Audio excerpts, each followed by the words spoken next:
utilizar a palavra do Senhor. E para isso nós vamos aprender com José. Se há uma pessoa que eu sempre brinco, que eu gostaria de ser, um homem que eu gostaria de ser, eu queria ser como José. Eu queria ter um coração como José. E você vai ver por quê.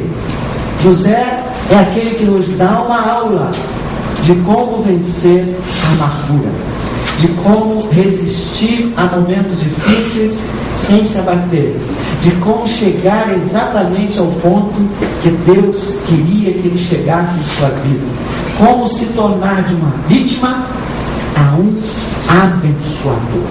Se você hoje está se sentindo como vítima, saiba que Deus quer te tirar desse lugar e quer te transformar num abençoador de vidas como José.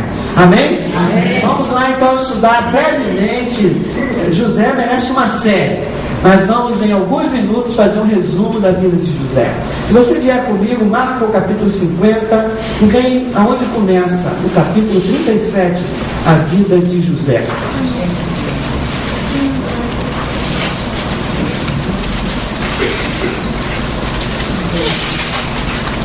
Venha comigo no versículo 2, onde você vai ver. No versículo 1 você vai saber onde ele está. Não vamos entrar em detalhe. Versículo 2 diz que José era filho de Jacó. E no versículo 2 diz que ele tinha 17 anos.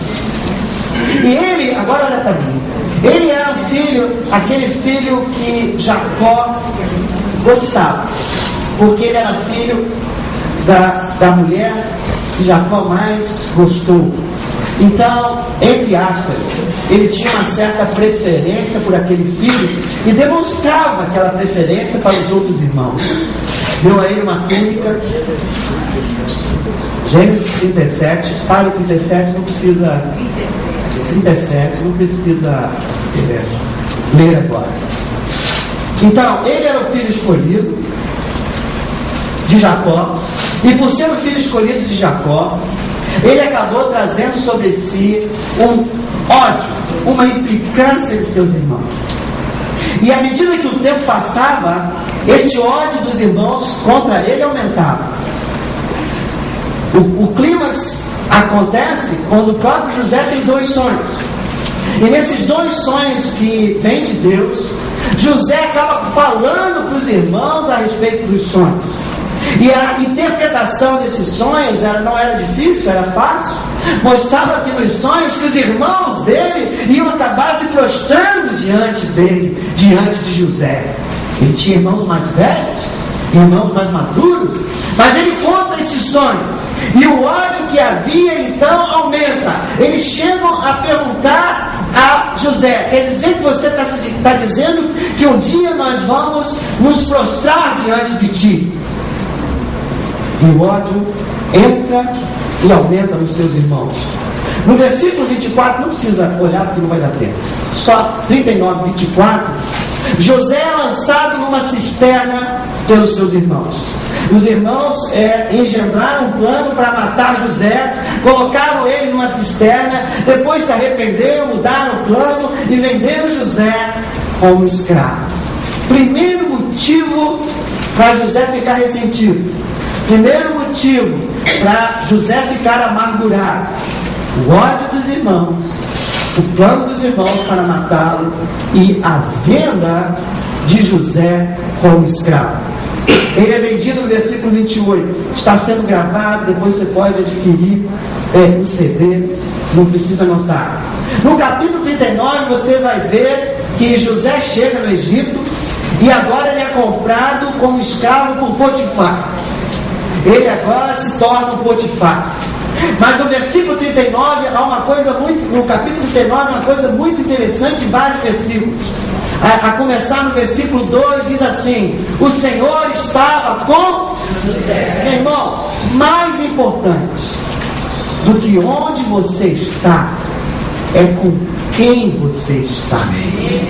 Às vezes você está num lugar maravilhoso, mas se você estiver sem Deus, nada vale aquilo. José estava agora como escravo, mas a palavra de Deus diz que Deus estava com José. E se Deus está com você, algo bom vai acontecer. Não sei se vai acontecer agora, não sei se vai acontecer em um mês, não sei se vai acontecer em 2009, mas certamente vai acontecer algo bom na sua vida, porque Deus está contigo. Amém? Aleluia. Então ele já estava lá como escravo. Potifar chega, olha, era um jovem bonito, diz: eu quero comprar. Compra ele e leva para casa. Porque Deus estava com José. José se destaca entre os escravos. Se destaca a tal ponto que Potifar coloca ele como uma espécie de gerente, um mordomo. Ele era o responsável pelos outros. E aí, então, José talvez começasse a descansar. Agora estou tendo uma certa paz. Depois de tudo que meus irmãos fizeram, agora eu tenho uma certa paz. Mas quando ele estava com paz, a mulher de Potifar se apaixona por ele. E chega e começa a assediá-lo, deita comigo. Ele diz: não, deita comigo. Ele diz: não. E um dia a coisa se complica muito, José tem que sair correndo, a mulher rasga a roupa dele, fica com parte da roupa rasgada, e aí o marido chega e ela mente, e o José, inocente, é levado à prisão. José, então, é levado à prisão. No capítulo 39, de 7 a 20, para ficar gravado. A esposa de Potifar tenta assediar José, e ele acaba caluniado por aquela esposa de Potifar, e mesmo inocente é preso. O grande José, que teve um sonho maravilhoso, em que todos os seus irmãos iriam se render a ele, agora está numa prisão, isolado, um pouco distante, lá no Egito. Se eu fosse como José nessa hora, se você fosse como José nessa hora, certamente o desânimo bateria no teu coração. E agora? O que será de mim? Será que tudo aquilo, a promessa que Deus me deu, não vai se cumprir? E aí você vai começar a botar a culpa ou em Deus, que deixou isso acontecer, ou nos seus irmãos, que acabaram te odiando, te traindo, te venderam, ou talvez em você mesmo, dizendo: talvez eu tenha errado em alguma coisa e pedi o plano de Deus na minha vida. Meu irmão, não entra nessa. Se Deus está contigo e você está com Ele, Deus é fiel. Ele há de cumprir o plano dele na tua vida. Ainda que haja momentos difíceis, ainda que haja momentos de prisão, de manter você isolado, Deus sabe o que faz, e Deus te quer bem. Deus estava ali moldando o caráter de José, porque ele tinha um plano maior para a vida de José. No capítulo 40, no versículo 9 a 13, um copeiro chefe, que estava também preso junto com José, tem um sonho. E José interpreta esse sonho. Você não precisa ver a Bíblia. E José interpreta esse sonho, dizendo: olha, Deus está dizendo a você que Faraó vai restituir o teu carro, que você vai se tornar de novo o copeiro-chefe de Faraó, que é uma posição de destaque lá no palácio. E José falou para ele: só te peço uma coisa, quando você estiver lá, lembra de mim, porque eu estou aqui preso.